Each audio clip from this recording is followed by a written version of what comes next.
Hari ini kita akan belajar tentang bagaimana kita menaklukkan diri di hadapan Tuhan. Karena Tuhan tempatkan orang-orang tertentu di dalam sekitaran hidup kita. Itu tujuannya satu, untuk membentuk dan memproses dan memurnikan hati kita. Kalau Bapak Ibu lihat pasangan hidupmu, itu bukan orang sembarangan. Pasangan hidup adalah orang-orang yang ditentukan Tuhan dalam hidupmu. Tujuannya untuk membentuk karakter kita.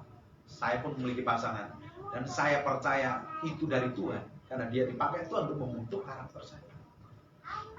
Memproses saya begitu rupa, untuk saya semakin memiliki karakter serupa dan segambar dengan Yesus Kristus Tuhan. Makanya bersyukur kalau memiliki pasangan yang cerewet dan bawel.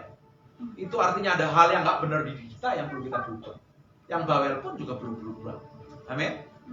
Alkitab berkata, coba sebentar buka di Efesus pasal yang kelima, ayat yang kedua-dua. Ada 3 otoritas ilahi yang Tuhan taruh di atas kehidupan kita. Yang pertama adalah pemerintahan. Yang kedua adalah otoritas rohani. Yang ketiga adalah dalam keluarga adalah suami yang menjadi otoritas yang Tuhan taruh dalam kehidupan kita. Itu penting. Tapi sekarang kita bahas otoritas dalam keluarga. Nah, keluarga itu dibentuk Tuhan, punya maksud dan tujuan.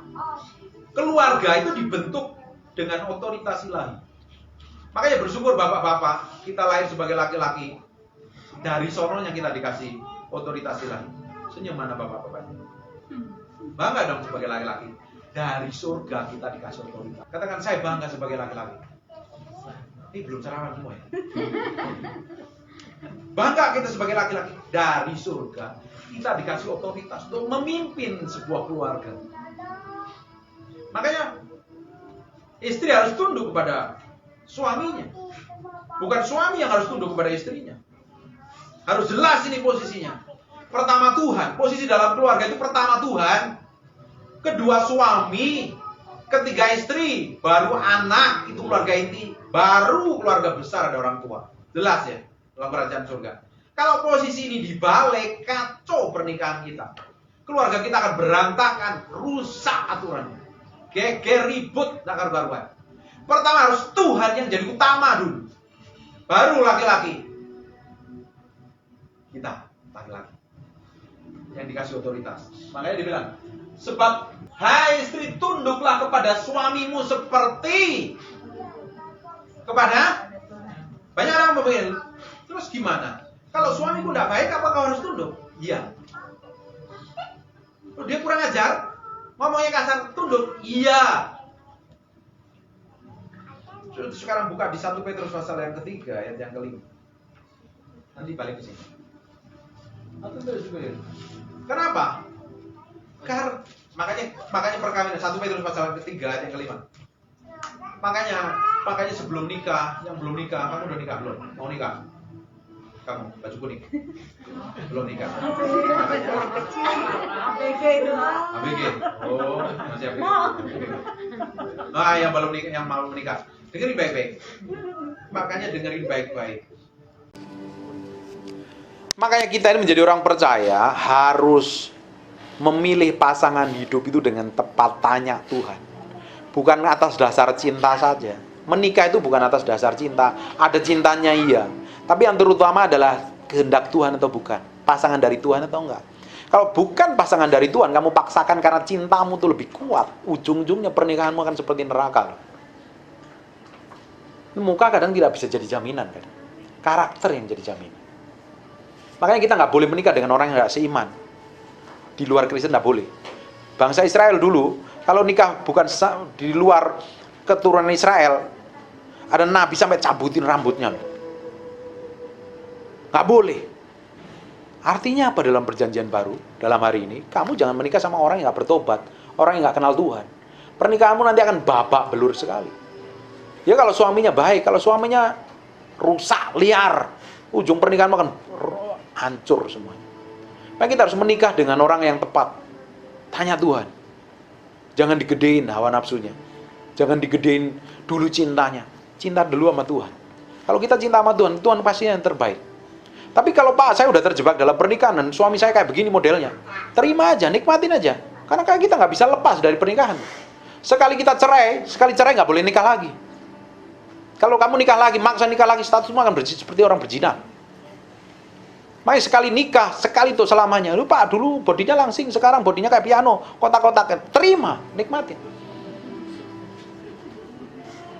Tanpa memperdebatkannya. Diet bareng, lari bareng.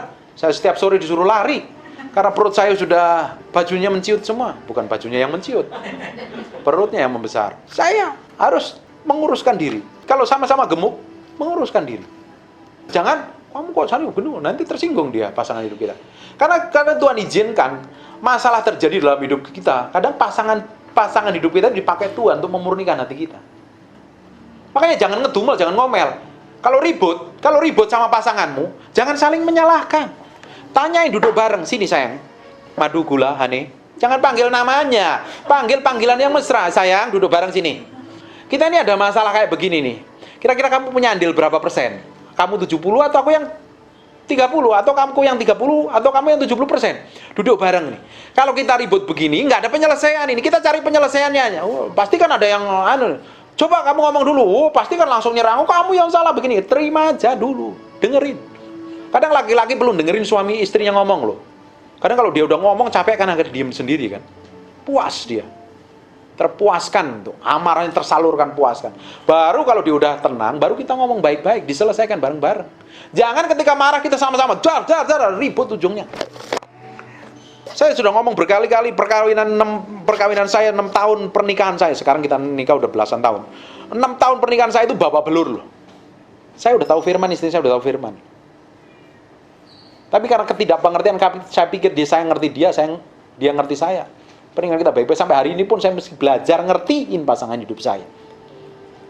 Kadang setiap kata-katanya kadang dipakai Tuhan untuk membentuk saya.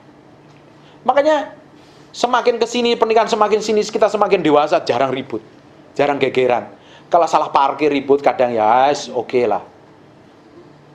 Salah jalan kadang geger ya, ngalami kan, senyum-senyum ayo, ngalami kan.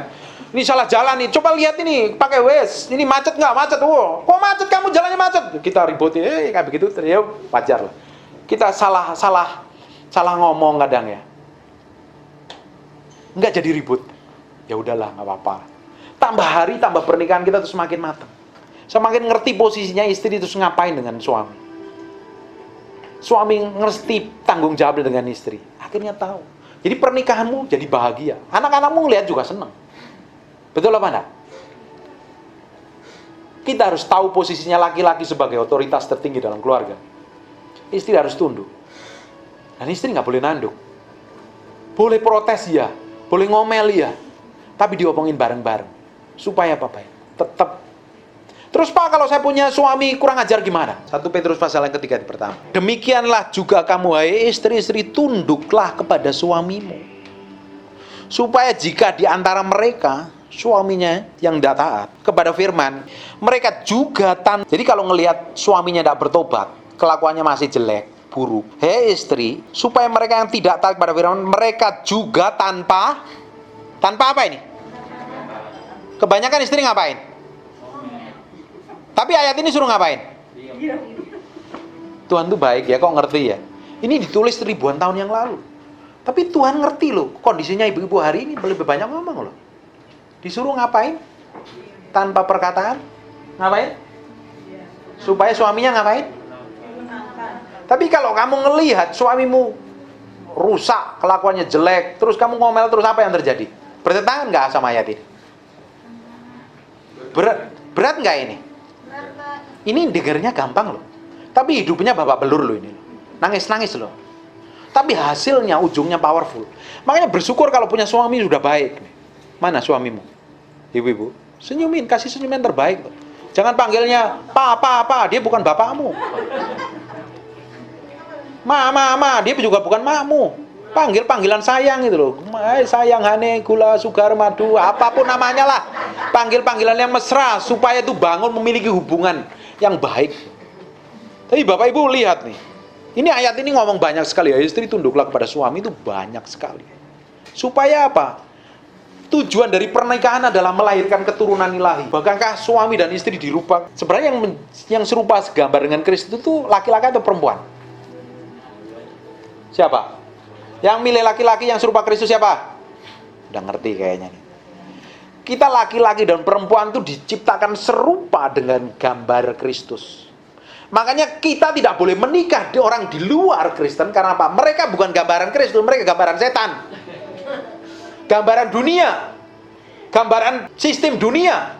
Makanya kita nggak boleh nikah sama orang yang di luar Kristus. Kenapa? Kita nih pasangan yang mau nikah nih, tadi yang mau nikah kemana nih? Kabur. Jadi kita tuh harus menikah dengan pasangan yang sepadan. Artinya di dalam Kristus. Supaya tujuan akhir kita malaikat itu melahirkan keturunan ilahi. Jadi bumi dipenuhi dengan orang-orang yang sudah memiliki kelahir baru, memiliki karakter Kristus. Tapi makanya kalau yang sudah nikah dan karakter suaminya yang bukan karakter Kristus, makanya istri harus menjadi penolong yang tepat. Harus menjadi istri yang baik. Istri yang membuat suaminya bertobat gara-gara seperti ayat ini. Ngerti nggak? Anak-anak pun juga sama. Kita anak-anak juga harus takut tunduk dan hormat kepada orang tua. Kalau kita anak-anak yang nggak hormat sama orang tua, kita akan cari uang susah, cari makan susah, dan mati muda kata Alkitab. Jadi kita harus tahu posisinya.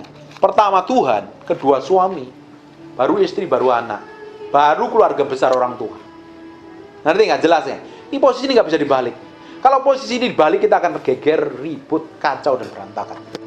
Rusak semuanya. Kalau suami ngelawan, istri ngelawan suami, ini kan otoritas ilahi yang taruh dalam hidup kita. Dia sebenarnya bukan ngelawan suaminya. Makanya istri-istri yang ngelawan suaminya, keluarganya bukan diberkati, malah dapat kutuk. Karena apa?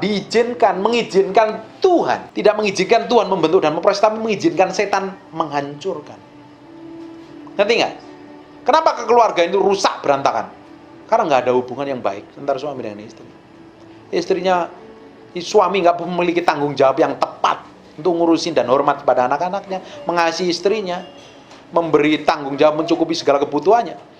Tapi istri juga sama, perlakuan dan sikapnya tidak sesuai berkenan di hadapan Tuhan. Makanya keluarganya babak belur. Yang jadi korban siapa? Anak-anaknya. Ya kalau anak-anaknya. Alkitab ngomongkan, hubungan Kristus dengan jemaatnya diibaratkan seperti hubungan suami dengan istri. Makanya orang yang hubungan suami istrinya babak belur itu susah berhubungan dengan Tuhan. Bapak Ibu kalau ribut, pasangan suami istri bisa berdoa nggak sama saya? Susah untuk berdoa. Bagaimana bisa berdoa loh? Hubunganmu nggak, suami istrimu nggak baik kok. Betul apa nggak? Sedangkan Alkitab ngomong, kalau kamu mau berdoa, mau memberikan persembahan, temuin orang yang bermasalah dengan kamu, bereskan dulu hubunganmu, baru kamu bisa mempersembahkan lagi. Kalau kamu akan ditolak Tuhan persembahan. Jelas gak sampai di tempat ini? Jadi kita harus tahu nih, bahwa hubungan suami istri ini melambangkan hubungan Kristus dengan jemaat. Bagaimana ngerti hubungan yang membangun hubungan yang baik, sedangkan orang yang kita cintai saja kita tidak perlakuan dengan baik. Pernikahan itu tidak bisa dibatalkan karena dia cut covenant. Semua perjanjian dalam Alkitab itu tidak bisa dibatalkan kecuali maut yang memisahkan. Semua perjanjian dalam Alkitab itu memakai darah. Artinya perjanjian pernikahan pun juga pakai darah. Sebenarnya secara eksplisit di dalam Alkitab nggak ditulis, tapi Tuhan ciptakan selaput darah tujuannya supaya nggak diboboli waktu koitus pertama kali setelah perjanjian pernikahan. Ada darah yang tercurah dan bisa dibatalkan lagi. Makanya suami istri merupakan gambar Kristus disatukan. Seperti kertas ini, ketika kertas ini disatukan, dilem begitu rupa, ketika dicoba mau memisahkan, udah nggak utuh lagi loh. Kalau orang yang mau cerai, mengambil keputusan cerai atau apapun juga, sebenarnya dia merusak gambar Allah, dan pasti hukumannya lebih ngeri lagi. Jelas nggak sampai sini? Jadi ada Tuhan yang utama, suami, istri, anak-anak, baru keluarga besar. Amin? Jelas?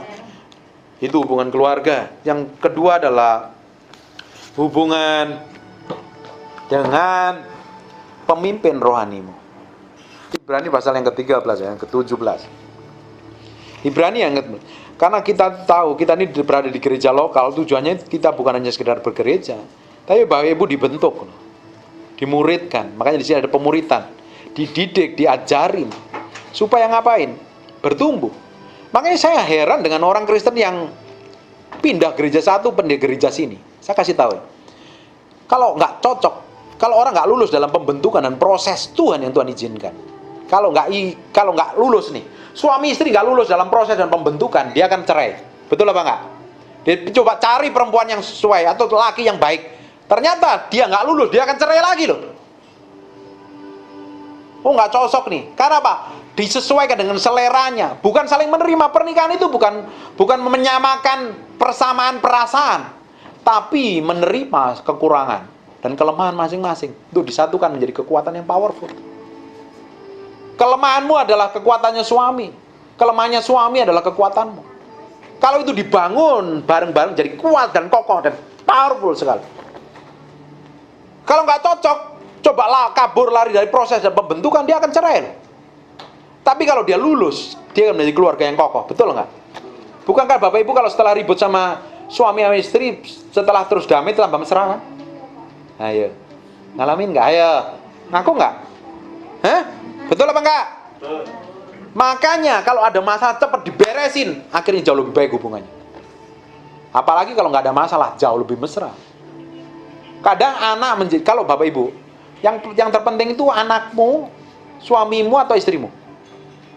Kalau kita ini dari luar kota nih, yang biasanya ditanyain siapa? Kalau baru datang ke rumah yang dicari siapa? Salah. Yang utama anakmu itu kalau nggak ada suamimu, nggak ada istrimu, dia nggak jadi anak. Betul apa enggak? Kalau dari mana-mana yang dicari itu pasanganmu. Kamu sayang, Hane, gula, madu, gimana kabarnya? Peluk dulu, cium dulu, disambut yang baik. Jangan cari anak dulu, baru kalau hubunganmu baik, anakmu pasti baik. Ngerti nggak sampai di sini? Jadi pasanganmu itu lebih penting daripada anakmu. Kalau kamu anggap pasanganmu penting, anakmu pasti terurus dengan baik. Pasti kalau hubungan suami istri ini baik, anaknya pasti berusaha diberikan yang terbaik. Betul apa enggak? Tapi kalau suami istri udah ribut, gara-gara anak kan bodoh amat. Ikut gua. Lu aja yang biayain. Betul apa enggak? Berapa banyak ribut orang yang udah cerai, ribut gono gini, dan anaknya berantakan semua karakternya. Betul apa enggak? Ini penting ini. Jangan pernah lari dari proses, dari pembentukan yang Tuhan izinkan. Kalau kita lari dari proses dan pembentukan, kamu mau lari ke gunung pun akan tetap dikejar Tuhan. Karena hubunganmu udah beres. Kamu punya tetangga nggak bener nih. Kita nggak punya tetangga nggak bener, karena kita udah enak sama dia. Kita coba pindah ke tempat lain. Ternyata ketemu tetangga yang sama, mirip karakternya. Kesel lagi, pindah lagi. Ternyata ketemu yang sama. Karena apa? Diizinkan Tuhan. Sampai kita mengalami masalah seperti itu. Makanya saya nggak heran banyak orang Kristen pindah gereja dari gereja satu gereja yang lain. Karena apa? Ribut, geger. Gua nggak cocok sama pengerjanya, gua nggak cocok sama orang itu, gua nggak cocok sama gembalanya. Terus gua pindah gereja. Sampai kita pindah gereja 1000 pun kalau kita nggak lolos, Tuhan akan kejar karaktermu.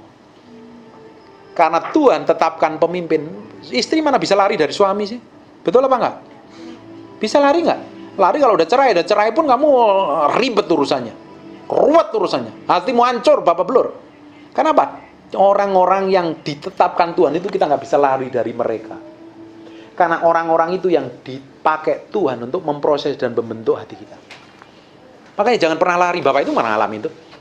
Saya pun juga pernah alami. Kita nggak bisa lari dari proses dan pembentukan Tuhan. Karena Tuhan mau didapatin kita menjadi orang yang Kristen yang dewasa. Amin. Makanya kalau Bapak Ibu ditempatkan di gereja ini, itu bukan sekedar iseng-iseng Tuhan. Ya udahlah gua ke gereja sinilah. Bukan, Tuhan punya maksud dan tujuan. Tuhan mau bentuk kamu. Tuhan mau proses kamu. Tuhan mau pakai kamu dalam skala yang lebih besar. Bukannya sekarang jadi jemaat biasa minggu ke gereja toh. Ibadah 2 jam per minggu. Tuhan mau membantu. Dan Tuhan dipakai biasanya siapa? Ya sama jemaat biasanya. Betul apa enggak? Pernah nggak sesama jemaat gegeran di sini? Pernah nggak ngalami nggak? Kayaknya Tuhan kudus semua ini. Haleluya. Kalau sesama jemaat gegeran itu artinya bagus. Diizinkan pembentukan proses terjadi. Woi, lu pakai najemin gua dipakai najemin lu. Gimana ya sikap kita yang terbaik? Gimana cara Tuhan? Gitu dong. Jangan lu saling-salahin, malah geger. Makanya kalau diizinkan ribut satu dengan yang lain, izin itu artinya Tuhan sedang meremukkan hatimu, memproses hidupmu. Supaya apa? menjadi orang-orang yang powerful sekali. Bayangin, kalau jadi istri gampang tersinggungan, yang repot siapa? Kalau punya istri gampang baperan dulu, yang repot siapa? Suaminya. Kalau punya suami baperan, yang repot siapa? Istrinya. Sama kan? Tapi hebat loh, kita memiliki Tuhan yang gak baperan ya. Kalau saya jadi Tuhan, tak citesin semuanya. Tapi Tuhan tuh baik. Tetap baik. Kita udah gak baik, tetap dia baik. Tetap dia jagain kita. Gak jagain saja, Tuhan proteksi kita. Tuhan berkatin lagi. Kasih bonus lagi kadang. Bener gak? Kita kadang udah diberkatin, tiba-tiba dapat bonus lebih gede. Dapat berkat lebih gede, itu kan bonus Tuhan. Kadang kitanya aja sikapnya gak baik di hadapan Tuhan. Kadang sering ngomel, menggerutu. Nah, kalau kita di gereja, kalau Bapak Ibu bergereja di tempat sini, Tuhan izinkan itu terjadi, surga izinkan dalam kehendak ilahi Tuhan. Bapak Ibu akan dibentuk dan diproses di tempat ini. Didewasakan. Makanya nikmatin kalau kamu mengalami proses dan pendewasaan di hadapan Tuhan. Di dalam keluarga kamu diproses mulai orang yang paling dekat kamu, mulai pasanganmu, hidupmu. Di gereja kamu akan diproses dengan orang-orang jemaat sini. Bisa dengan pemain musiknya, pengerjanya, bisa jadi dengan gembalanya. Atau siapapun, atau pendetanya. Kadang kita ini susah sih kalau dibentuk Tuhan. Kalau dibentuk Tuhan kita sering ngelawan. Makanya kita nggak lulus. Kalau kita ini nggak lulus dalam proses pembentukan Tuhan dalam satu hal aja. Masalah keuangan aja. Sampai kapanpun Tuhan akan kejar itu sampai kita mengalami kelulusan. Kalau Bapak Ibu nggak lulus dalam masalah tersinggung aja. Sampai tua Tuhan akan izinkan Bapak Ibu akan disinggung orang lain sampai Bapak Ibu kebal. Supaya lulus, didawatin dewasa. Kalau orang nggak dewasa maunya susu terus. Maunya enak, diempok-empok. Kasih makan susu, kasih bayi kalau sedikit maknya mesti ribut nih. Kurang apa ini? Jangan-jangan ngompol nih, jangan-jangan lapar nih. Tapi kalau udah dewasa, malah lapar. Anaknya ngomong begitu, cari sono sendiri makan. Betul apa enggak? Bayi dikasih stik nasi goreng, sakit perut loh dia. Tapi orang dewasa, kasih bubur malah mencret. Betul apa enggak? Ya, kita tuh harus tahu, menempatkan diri, posisi kita tuh harus dewasa penuh di dalam Kristus. Semakin, makanya kadang diizinkan ya, kita itu mengalami masalah, tekanan, hal-hal kita udah berdoa, segala macam Tuhan nggak jawab, sampai kita dibawa ke titik tertentu, nggak memiliki apa-apa, nggak bisa diandalkan, kita berdoa kadang mentok, kadang diizinkan untuk mendewasakan kita. Membuktikan bahwa iman kita tuh bekerja dengan baik. Kita tuh bergantung sepenuhnya kepada Tuhan. Makanya nikmatin kalau kekurangan. Bapak enak aja ngomong begitu nggak kurangan. Siapa bilang? Kamu kan nggak ngalamin apa yang saya alami. Bisnis kita bangkrut, kita punya utang gede sekali. Saya lagi stresnya saya panggil gembalamu untuk doain saya. Pas lagi gembalamu doain saya, orang telepon pinjam duit, keren nggak? Kita lagi kekurangan, orang pinjam duit datang. Oh, nih keren nggak? Nih gaul nih, kita bilang. Tuhan kadang Tuhan izinkan seperti itu membentuk, memproses kita. Hati kita nempelnya di mana? Ngerti nggak? Karena Tuhan mau kita ini dewasa di dalam Kristus. Makanya ada proses, tekanan, himpitan, pencobaan, kekurangan, bangkrut, sakit penyakit. Nikmatin itu, bersyukur dengan Tuhan.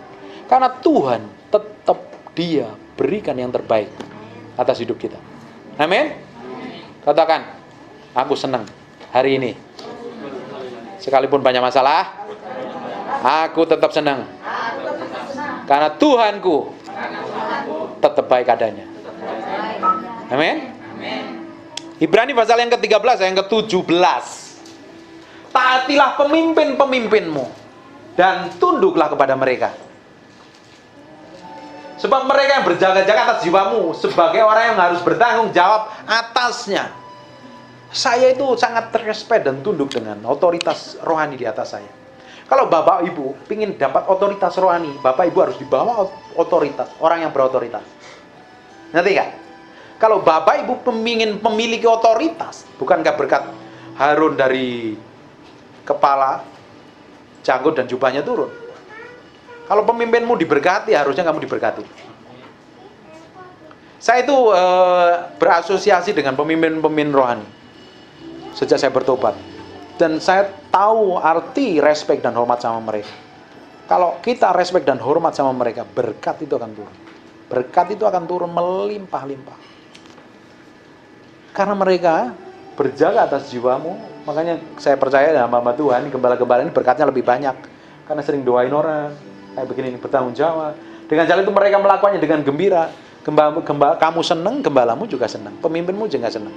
Tapi di Alkitab ada orang-orang yang tidak tunduk dengan otoritas yang ada, dan ujungnya Tuhan murka. Bapak Ibu ngelihat Gehazi, apa yang dilakukan terima Gehazi? Gehazi kena kusta. Tahu nggak? Nggak nurut sama pemimpinnya. Dia ambil upahnya, Naaman, dan ujungnya dia kena kusta. Nanti jadi PR ya, kisahnya Gehazi. Bapak Ibu cari itu ceritanya. Bapak Ibu tahu tentang kisahnya Saul. Harusnya Saul adalah raja dalam perjanjian lama. Raja ya raja, nabi ya nabi. Raja nggak bisa jadi nabi. Urapan raja nggak bisa jadi urapan nabi. Dari perjanjian baru kita adalah imamat yang rajani. Kita adalah imam sekaligus raja dalam perjanjian lama. Yang mempersembahkan korban adalah imam. Tetapi Saul coba mempersembahkan korban dan ujungnya ditolak Tuhan mendadak. Karena dia nggak respect dan tunduk dan hormat sama Tuhan. Bapak Ibu tahu tentang kisahnya Harun, Miriam dan Harun. Dia punya hak loh. Adiknya yang mimpin. Bayangin, dia adik gue yang jadi pemimpin. Masa gue suruh tunduk sama mereka? Memang Tuhan aja bisa ngomong sama Musa. Memang Tuhan gak bisa bicara sama kita. Tiba-tiba Tuhan marah. Kenapa yang terjadi? Kena kusta. Harunnya gak kena kusta. Ini pakai jubah imam, pakai hak sulungan. Tapi si Miriam kena kusta. Gara-gara kesalahan satu orang, dua orang ini, perjalanan bangsa Israel tertunda gak? Tertunda dong. Nunggu kustanya sampai sembuh, baru jalan lagi. Karena kesalahan kita bisa menunda rencana Tuhan besar dalam gereja ini. Kalau kita bergereja lokal, kita bikin kesalahan dan kita nggak mau bertobat. Rencana Tuhan yang harusnya, perjalanan Tuhan yang harusnya kita mencapai destinasi ini bisa tertunda. Ngerti nggak sampai sini? Hati-hati, ini penting. Banyak contoh. Orang yang perkara rohani tidak gampang, otoritas rohani.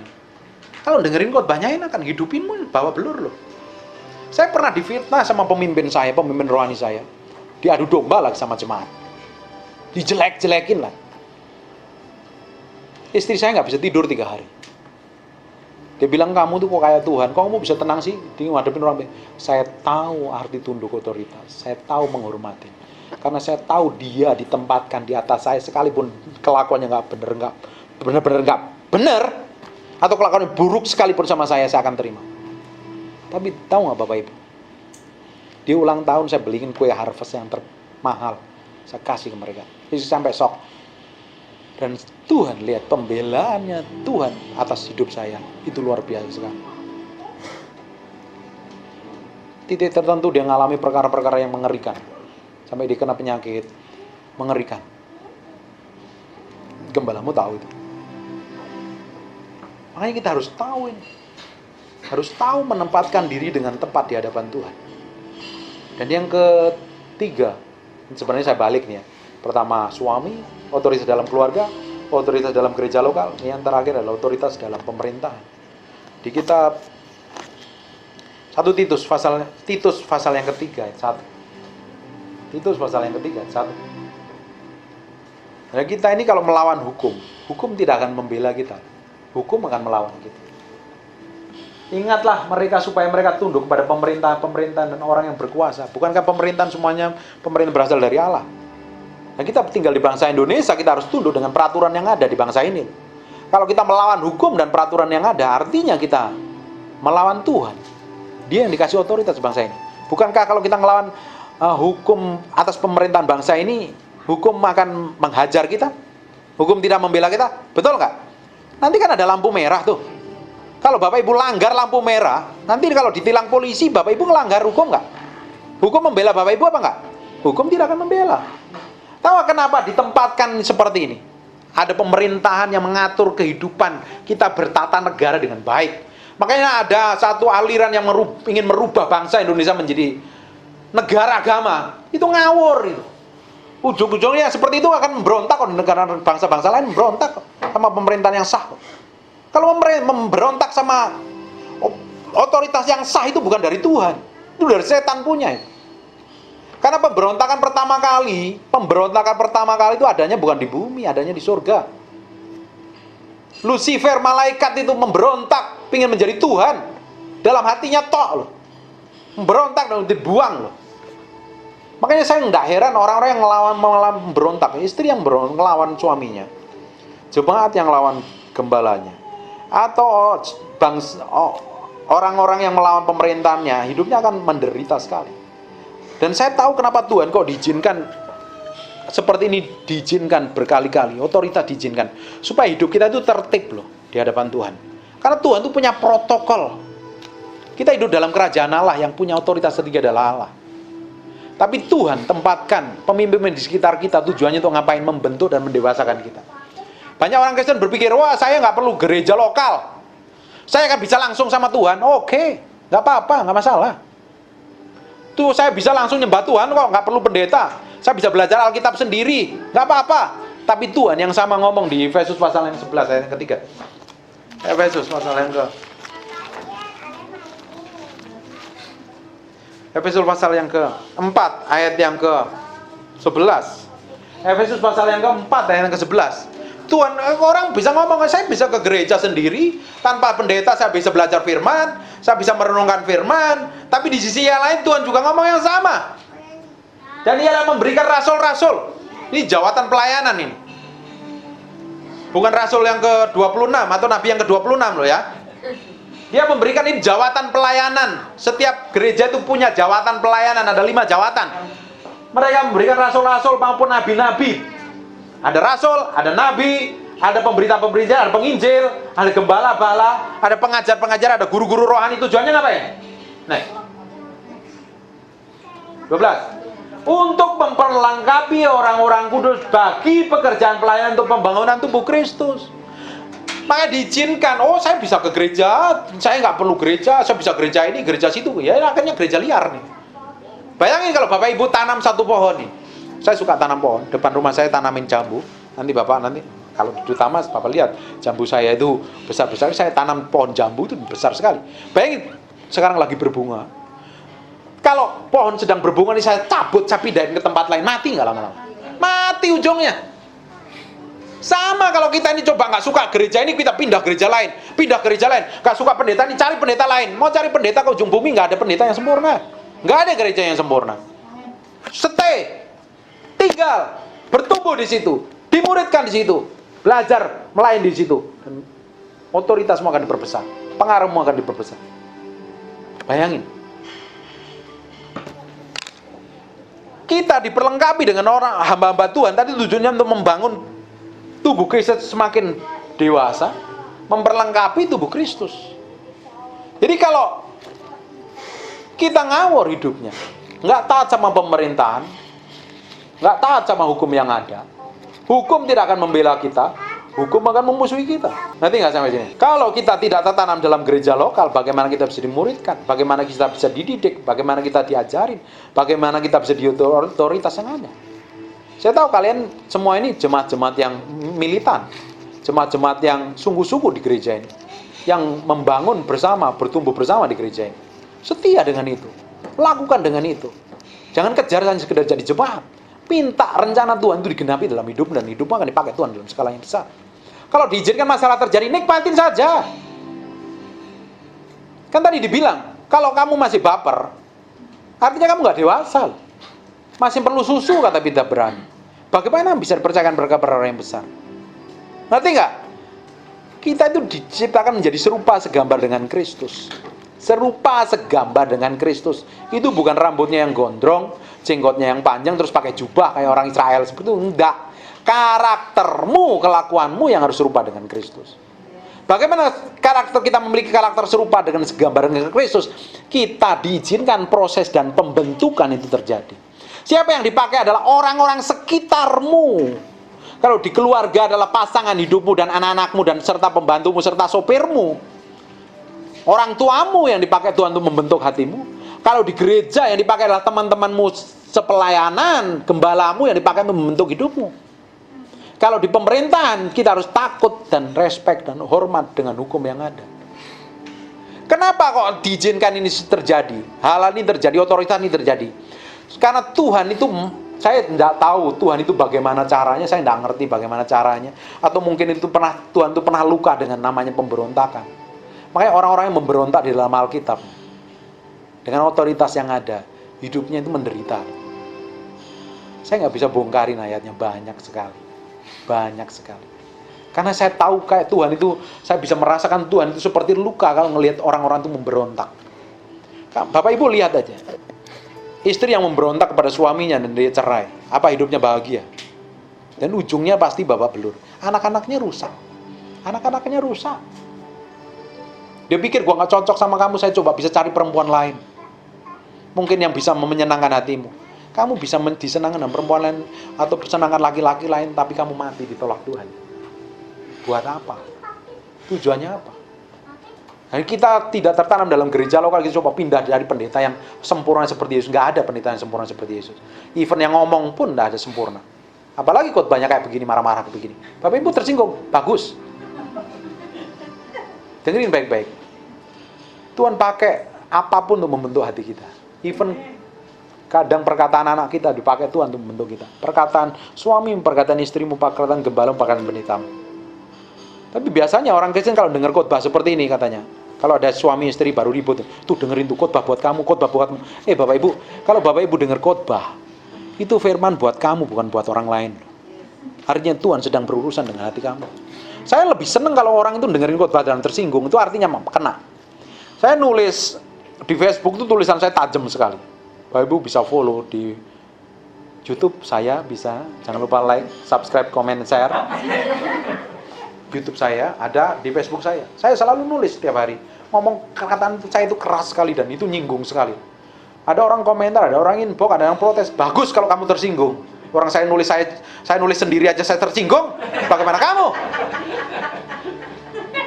Saya khotbah sendiri aja saya tersinggung daging saya. Bagaimana kamu yang dengerin? Saya bilang. Ini banyak orang protes loh. Banyak orang marah-marah dengan saya, tapi bersyukur. Kadang kita itu harus keras dengan diri kita sendiri. Tapi kalau kita ini lembek, kita menjadi orang egois. Jadi orang yang menang sendiri. Dikit-dikit kamu nggak ngerti perasaan saya. Kamu nggak tahu, hatiku kan tersinggung. Kamu tadi nggak? Iya kan saya sering ngomong berkali-kali. Bapak Ibu sering tahu. Kadang suami ini kadang ngomongnya kan sembarangan, ceplas-ceplos ya. Nggak mikirin perasaan istri ya. Kadang ngomong seenaknya sendiri. Terus istri tiba-tiba mukanya bermuram durja. Terus lari ke kamar. Terus mukanya sembab nangis. Loh ma, sayang kamu, Hane gula madu kamu kenapa? Nggak apa-apa. Loh nggak apa-apa kok nangis? Nggak apa-apa. Terus tama-tama, loh kamu nggak tahu tadi kamu ngomong begitu nyinggung perasaan saya. Kadang kata-kata kita bisa nyakitin orang lain dan melukai orang lain tanpa kita sadari. Tapi orang Kristen yang kuat, saya berdoa suatu hari ya, ada orang-orang Kristen yang bebas dari rasa tersinggung dan bebas dari sakit hati.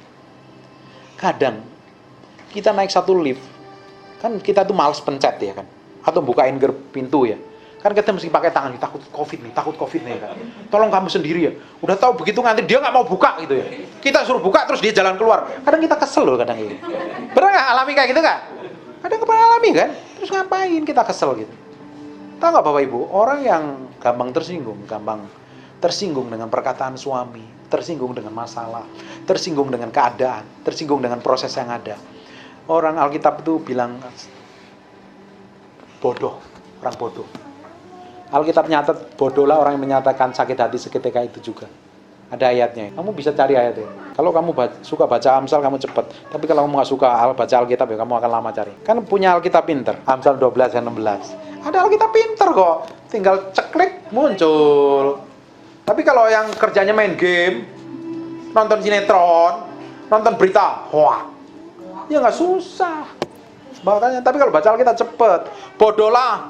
Amsal 12 ayat 6. Bodohlah yang menyatakan sakit hatinya seketika itu juga. Jadi orang yang gampang sakit hati adalah orang pinter apa goblok?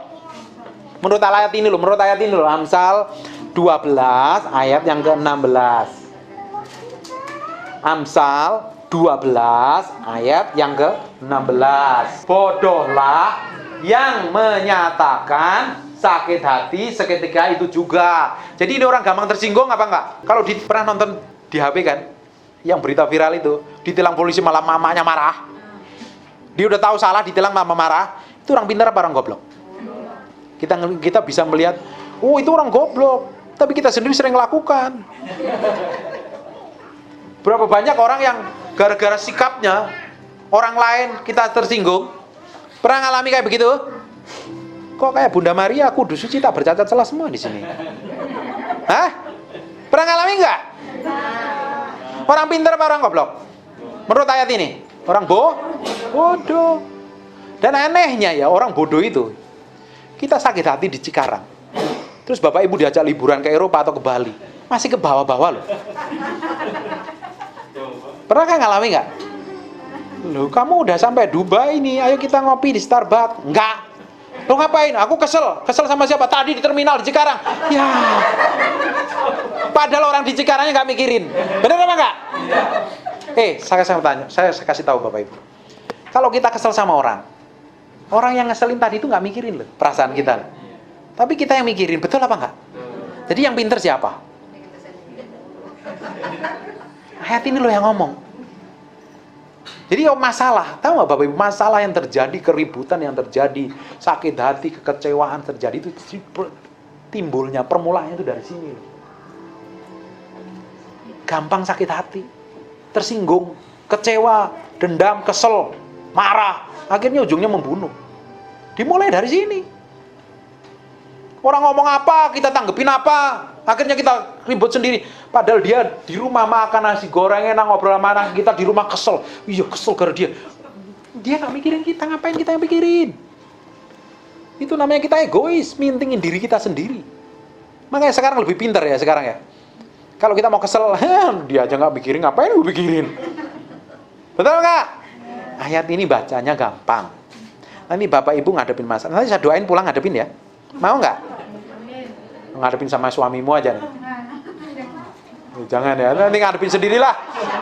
Woi bener loh ayat ini ternyata nih. Itu pendeta khotbah bener loh, ngalami loh. Ingat, nanti kalau suami istri ngalami kan, ingat ayat ini gitu. Pakai nih ayat ini. Baca ayat ini, nanti nggak jadi tersinggung. Berarti kalau ingat ayat ini, wah gue yang bodoh nih kalau gampang marah. Kita sering nonton kan berita viral itu, ibu-ibu ditilang, bapak-bapak ditilang, atau enggak polisinya malah ditabrak. Padahal dia yang salah, tapi dia yang sakit hati dan marah.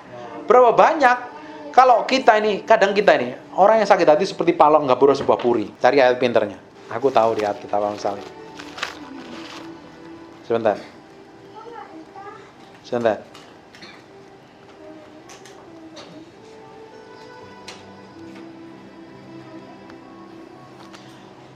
Amsal 18 ayat 19. Bapak Ibu, kalau yang suka banyak ngomong banyak tapi banyak salahnya. Nanti baca kitab Amsal. Nanti Bapak Ibu kalau buka kitab saya, ini kitab Amsal ini. Ada yang gambarnya bibir. Kan banyak tuh yang bibir, mulut itu kasih gambar mulut di sampingnya. Tapi kan Bapak Ibu pakai Alkitab itu ya, digital ya. Susah lah. Tapi kalau Bapak Ibu di rumah ada Alkitab kayak begini, masih pakai Alkitab begini nih. Alkitab begini nih, Bapak Ibu bisa gambarin nih, ada gambar mulut. Itu artinya apa? Kita disuruh ngerem. Itu baca, digambarin tuh Alkitabnya. Makanya rajin baca Alkitab, suka baca Alkitab apa enggak sih? Ini kalau suka baca Alkitab digambarin di sampingnya. Wah, ini mulut nih. Artinya saya mesti ngerem nih. Karena kebanyakan kegagalan kita melalui proses pendewasaan Tuhan karena dari reaksi mulut kita yang salah. Saudara yang dihianati lebih sulit dihampiri daripada kota yang kuat. Dan pertengkaran adalah seperti palang gapula sebuah puri. Berapa banyak kalau kita tersinggung dan marah, atau kita bikin kesalahan, ketika ditegur tambah marah duluan. Siapa pernah ngalamin kayak begitu? Kamu begini? Enggak, aku enggak seperti itu. Atau kalau ditegur bela, pakai ayat lagi. Keren enggak? Enggak, aku enggak begini. Ini. Terus suami-suami kalau bawa motor atau bawa mobil, terus dipotong angkot, marah, terus dia ngomong begini, kamu kok begitu? Enggak, dia yang salah. Padahal kita tahu ya, kita bela diri aja. Banyak laki-laki kayak begitu. Kok bapak bisa ngalami? Ya saya ngomong pernah ngalami kok. Makanya saya tahu ini ayat ini. Karena kita ini udah tahu salah, bela diri, diproteksinya dengan marah. Sebenarnya ngapain? Kita ini orang yang nggak lulus dalam proses yang diizinkan Tuhan.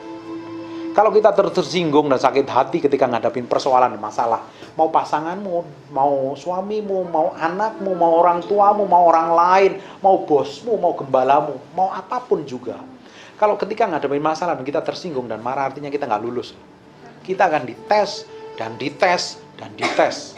Nggak bisa lepas dari ujian Tuhan. Dari proses Tuhan ini nggak lulus. Makanya kalau ngadepin masalah senyumin aja. Iya, aku tahu. Nih, sekarang nih saya ajarin ya. Kalau kita ngadepin masalah nggak enak dalam hati ini, kesel, jengkel, dongkol. Pernah kan ngalami kayak begitu? Pernah nggak? Nih, bapak-bapak ini pernah Pak ngalami? Nanti kalau ngadepin kayak begitu senyum aja. Ya, aku tahu nih, Tuhan sedang berurusan sama aku nih. Tuhan mau apa lagi nih? Mau ambil Tuhan. Tahu nggak? Ketika kita lulus ujian dan proses seperti ini, Tuhan pasti siapkan berkat-berkat yang ajaib dalam hidup. Saya itu tahu persis, saya tahu ngerti, saya sampai ngerti ritme cara Tuhan. Makanya ketika kita menghadapi masalah besar dalam hidup kita, sampai kita titik tertentu nggak tahu ngapa-ngapain, sampai kita judak, orang Jawa bilang stres, enek, belenek, pusing, mual, saya nggak bisa tidur, dan kita mengenang menghadapi masalah itu.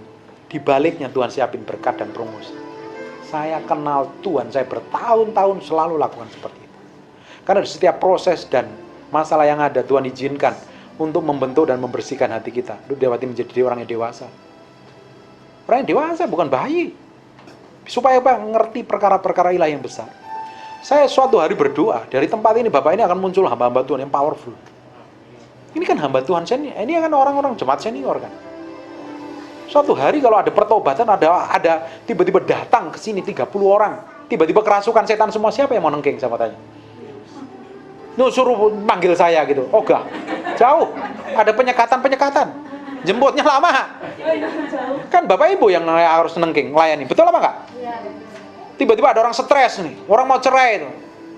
Ada atau mungkin saya berdoa ya. Beberapa minggu ini dikirim orang-orang stres.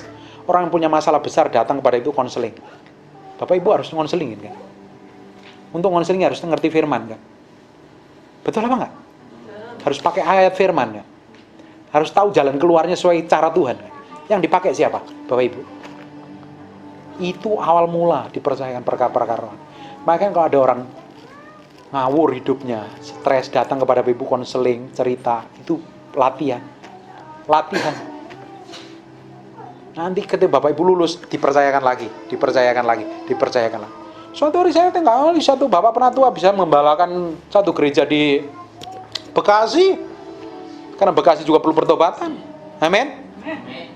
Nggak tahu. Kita nggak tahu rencana Tuhan. Tapi setia dengan proses dan pembentukan Tuhan. Dan ujungnya power. Makanya, buang itu rasa tersinggung, jengkel, sakit hati, gue nggak demen sama lu. Kenapa? Baju lu kotak-kotak, pusing gue ngeliatnya. Gue nggak demen sama lu. Kenapa? Lu baru beli mobil baru ya? Gue masih pakai motor butut nih, nyicil lagi. Nggak usah kayak begitu-begitu. Denger omongan orang, sikap orang yang jelek, kelakuan orang yang jelek, nikmatin aja. Kalau kita ketemu masalah, ketemu orang buruk, orang berkelakuan buruk dan berkelakuan jelek dalam hidup kita, bersyukur. Tuhan sedang berurusan dengan hati kita. Satu, Tuhan sedang berurusan dengan hati kita. Kedua, Tuhan bisa pakai kita untuk merubah orang itu. Amin. Tuhan pasti berkati. Enak dengernya ya. Sambil ketawa-ketawa kan? Ini saya ajari mati daging sambil ketawa loh. Nanti kamu ngadapi sendiri nangis loh. Awas telepon gembala, gak kuat. Jalan nih. Kamu dengerin kok banyak enak ketawa-ketawa loh. Ngadepin lo, jerit-jerit sama Tuhan loh. Kamu bisa ketawa sambil mati, dagingmu terbakar hari ini. Bau hangus nih. Bakar firman Tuhan. Ini kita memang diizinkan, diremukkan Tuhan. Kadang kita tuh diremukkan Tuhan. Tujuannya satu, membawa kita menjadi orang yang dewasa, kokoh dan bisa dipercayakan perkara-perkara yang lain. Amin? Seneng nggak dengerin khotbah hari ini? Coba ketawa dulu dong. Saya udah mau selesai loh ini. Jadi kita percaya, kalau ada masalah diizinkan Tuhan, proses diizinkan Tuhan. Mau masalah kekurangan, nggak punya uang, nggak punya beras, Udah beras nggak punya, gas habis, listrik mau habis. Pernah ngalami begitu? Sering. Saya pernah punya mobil bagus tapi nggak kuat beli bensin, pernah ngalami. Kita itu punya aset, kalau nggak punya uang cash melarat loh. Kita punya aset nih, punya rumah, punya tanah, tapi kita nggak punya uang cash, kita miskin loh. Nggak bisa ngapa-ngapain, mau diapain aset lo? Dijual sebelum laku. Terus mau ngapain? Tenang aja nikmatin sama Tuhan. Nanti kan nyatanya sama Bapak Ibu kan pakai baju bagus kan? Nggak ada yang rombeng. Bajunya bagus, kelihatan cantik-cantik, ganteng-ganteng semua. Ada pemeliharaan Tuhan itu artinya. Kalau Bapak Ibu hari ini, sampai hari ini, kan semua orang pada melarat banyak kan. Banyak orang nggak kuat makan loh hari ini loh. Tapi kalau Bapak Ibu masih di ruangan ber-AC, pakai mobil bagus, pakai motor bagus, makan masih 3 kali sehari. Kadang bonus cemilan, belum beli gorengan, belum beli pizza, kadang beli macam-macam, beli keripik, beli kolak. Berarti kan masih dicukupin kan? Betul apa enggak? Ngelihat rekening, oh masih ada jumlahnya, bisa bayar tagihan. Artinya apa? Tuhan masih pelihara kita. Tuhan tuh masih jagain kita sampai hari ini. Kalau hari ini kita masih bisa menikmati hal-hal baik, itu artinya ada pemeliharaan Tuhan. Dan Tuhan akan tetap pelihara kita. Terus jaminan kita apa Pak? Di masa depan yang nggak jelas ini. Covid ada lebih parah nih Pak. Ada mutasinya Covid yang lebih parah lagi. Jaminan kita di masa depan apa Pak? Apa kita masih dicukupin? Apa kita masih dipelihara? Apa kita masih bisa hidup bertahan di Jakarta yang kayak kondisi seperti ini? Bertahan di Cikarang, bertahan di Bekasi kondisinya seperti ini? Bisa. Yang jadi jaminan apa? Kebaikan Tuhan yang kita pernah nikmatin di masa-masa yang lampau. Tuhan pelihara di masa yang lampau. Tuhan jawab doa kita. Tuhan tolong kita. Tuhan berkatin kita di masa yang akan Tuhan juga lakukan. Satu lagi. Kalau Tuhan di masa yang lalu Tuhan kirim orang menjengkelkan kita, menyebalkan kita, dan kita nggak lolos, di masa yang akan juga akan kirim lagi. Nikmatin itu. Karena Tuhan juga akan jagain. Tuhan akan proses hatimu. Tuhan akan percayakan perkara-perkara yang besar. Dengerin baik-baik. Kalau kita mau memiliki otoritas yang tinggi, kita memiliki otoritas, kita harus berada di bawah orang yang berotoritas. Bapak diberikan otoritas kalau Bapak berada di otoritas. Kalau Bapak ngelawan otoritas, Bapak nggak akan dapat otoritas. Orang yang tunduk sama otoritas pemerintahan, dia akan dipercayakan untuk mengelola pemerintahan. Amin. Kalau Bapak percaya dengan otoritas gembalamu yang ada di bawah otoritas gembalamu, suatu hari kalau gereja ini besar, kamu yang akan dipercayakan perkara-perkara ilahi. Dan bukan hanya itu, Tuhan akan percayakan hidup. Istri pun juga sama. Amin. Saya sudah selesai. Tutup matamu, tutup Alkitab. Bapak dalam nama hamba-Mu sudah selesai dan hamba-Mu berdoa. Semua orang yang nonton ibadah online ini, hamba-Mu berdoa untuk orang yang menonton ibadah online, dimanapun mereka berada, mau nonton video di YouTube, di Facebook, di IG atau apapun juga, hamba-Mu berdoa dalam nama Yesus. Dijamah Tuhan. Yang gampang tersinggungan, yang gampang baperan, yang emosian, yang kepahitan hari ini, Tuhan sedang berbicara kepadamu. Bereskan hatimu, ampuni, belajar mengampuni. Lepaskan pengampunan. Jaga hatimu sendiri, sebab dari sanalah terpancar kehidupan. Kalau hatimu kotor, kehidupan tidak akan pernah terpancar di dalam. Tapi kalau hatimu bersih, Kristus yang akan memancar dan kamu akan jadi berkat. Orang-orang yang kepahitan, hubungannya nggak baik dengan pasangannya, hubungannya nggak baik dengan suamimu, yang nonton video ini, yang hubungannya tidak baik, yang nonton live ini, hubungannya tidak baik dengan keluargamu, Tuhan sanggup pulihkan. Bereskan hatimu, ambil rendah hati, sikap rendah hati. Hamba-Mu berdoa untuk orang yang memiliki hubungan yang gak baik dengan keluarganya. Tuhan jamah, Tuhan pulihkan mereka. Orang-orang yang keras kepala, keras hati, Tuhan hamba-Mu berdoa. Tuhan izinkan proses dan pembentukan itu terjadi dalam nama Yesus. Dalam nama Yesus. Hamba-Mu berdoa, firman ini benar-benar mencengkeram hati mereka, menjamah mereka. Dalam nama Tuhan Yesus. Terus tanya. Jesus name. Bangkit berdiri sama-sama.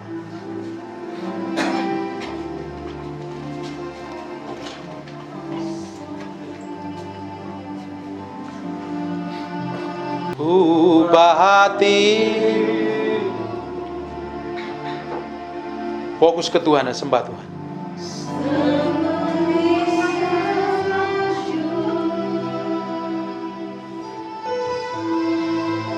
Ubah hatiku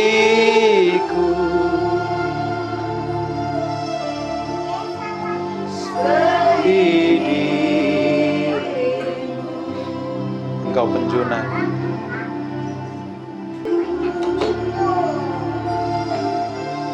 Uri ala masuk.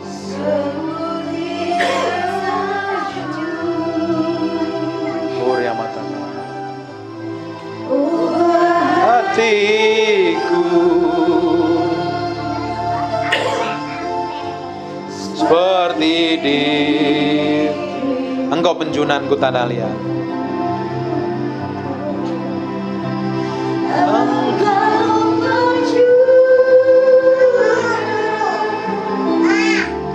Ku tanah liat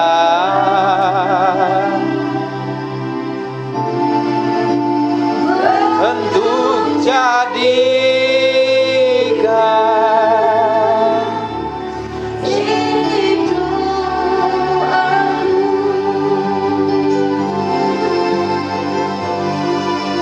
ubah hati.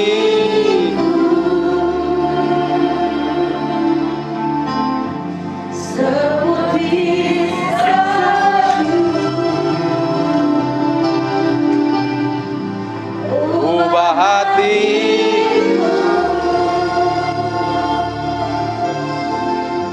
seperti diri. Hamba-Mu berdoa dalam nama Yesus. Setelah ibadah ini selesai, umat-Mu dibawa ke dalam satu proses pembentukan karakter, diubahkan serupa dengan Kristus. Jadikan mereka orang yang kuat, kokoh, teguh, tidak gampang tersinggung, tidak gampang kesakitan. Dia tahu segala sesuatu yang buruk sekalipun diizinkan Tuhan untuk membentuk dan memproses. Hamba-Mu berdoa dalam nama, berikan kekuatan itu. Berikan kekuatan itu terjadi dalam nama Yesus. Setiap pribadi yang hadir dalam ruangan di jamaah Tuhan diberikan kekuatan. Tuhan sendiri berurusan dengan masing-masing. Dalam nama Yesus, hamba-Mu berdoa. Dalam nama Yesus. Materaikan firman ini dengan darah anak domba. Mulai hari ini sampai selama-lamanya, kami kembalikan segala hormat, pujian, pengagungan buat Yesus Kristus Tuhan. Semua yang percaya katakan, God bless you.